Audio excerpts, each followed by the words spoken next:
This is the Transformers Generations War for Cybertron Trilogy EARTHRISE Deluxe Class Sunstreaker. I picked up this figure from our toys. Let's get him out of packaging. And here is Sunstreaker out of packaging. Boy, this is a great figure. I have a few comments, just me nitpicking here and there, but I'll talk about those later. Let's just take the moment to just appreciate how awesome this figure is. This is how Sunstreaker should have looked like when we had toys of this guy. The G1 toys were okay, but they couldn't move that much. You couldn't get them in poses. This one just evokes so much of the G1 Sunstreaker in a modern adaptation. Lots of articulation, great details, and an awesome transformation. Obviously, he does not come with weapons. I just added the Dinobot weapons. No, he doesn't come with these weapons. Sorry. This one was, well, this is a blaster, an accessory that came with the Centurion drone. I'm going to use this for the Bumblebee review. It's supposed to be Bumblebee's gun. So he's just this plain boring Autobot with no weapon. I can't believe it. The instructions and the box clearly say that his jetpack or his backpack is removable, and it is supposed to be his hairdryer weapon. And you know, when Starscream is having such a bad hair day and Megatron's doesn't want to hear about it, Sunstreaker is here to the rescue to blow dry Starscream's hair. All right, you guys look nice. So this is stupid. And here he is with Sideswipe and Wheeljack. He's in perfect scale with these two other Autobots.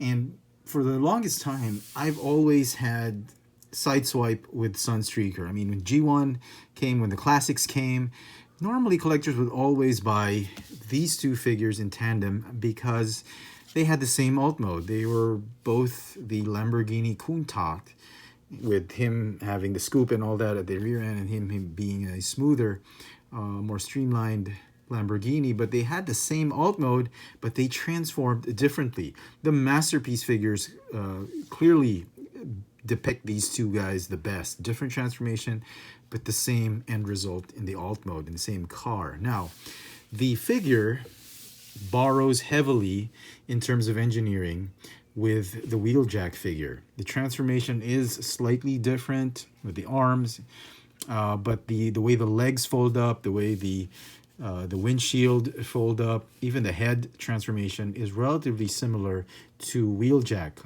But I'm glad they didn't do a full-on repaint. It's actually a retool, a heavy retool and remold of this original Wheeljack figure. Now, when I opened up this packaging, I was thinking, oh, wow, look at this.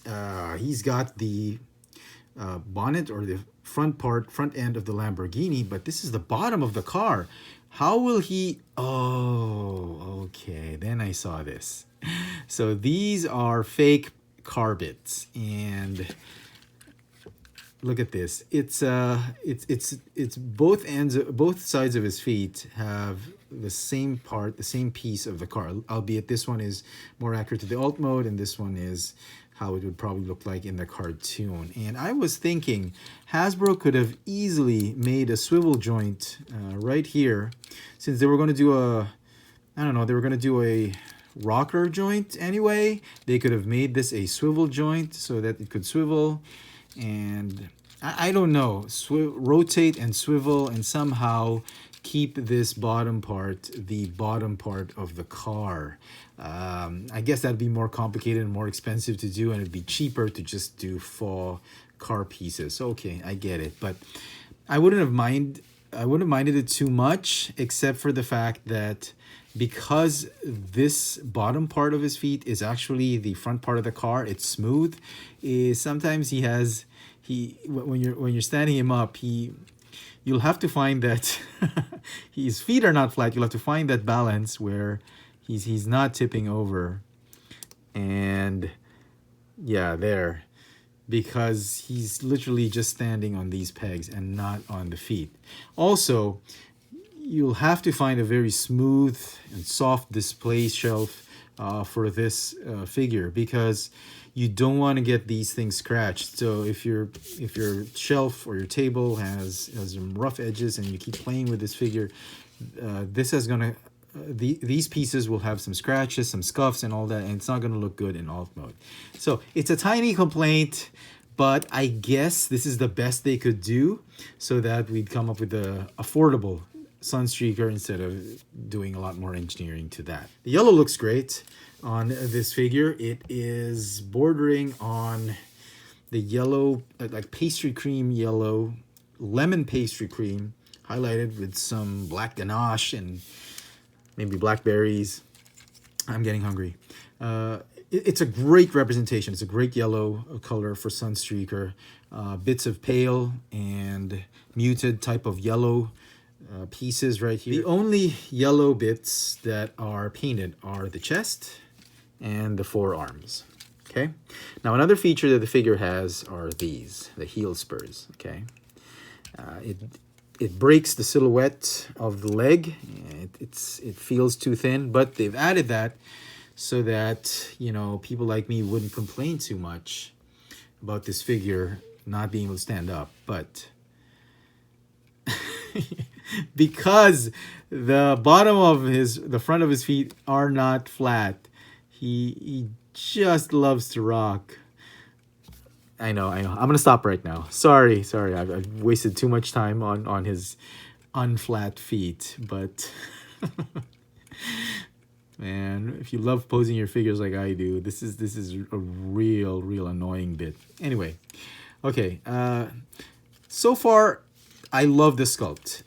There's a lot of empty spaces here and there, but this is as good as it gets. I mean, save for the fact that I commented on the feet too much. The arms look great. The whole torso, whole silhouette in general looks great. Let's talk about this wonderful head sculpt. If that is not Sunstreaker, I don't know what is, because this is so much like the G1 Sunstreaker, how he appeared in the cartoon. Maybe a lot more serious. He was kind of funny, lighthearted kind of guy in G1. This is bordering on serious stuff, but I like it. It's well painted. The silver on his face, yellow on his, I guess, horns or ears, blue eyes, glossy helmet. Absolutely fantastic. Hasbro did a wonderful job on this head sculpt.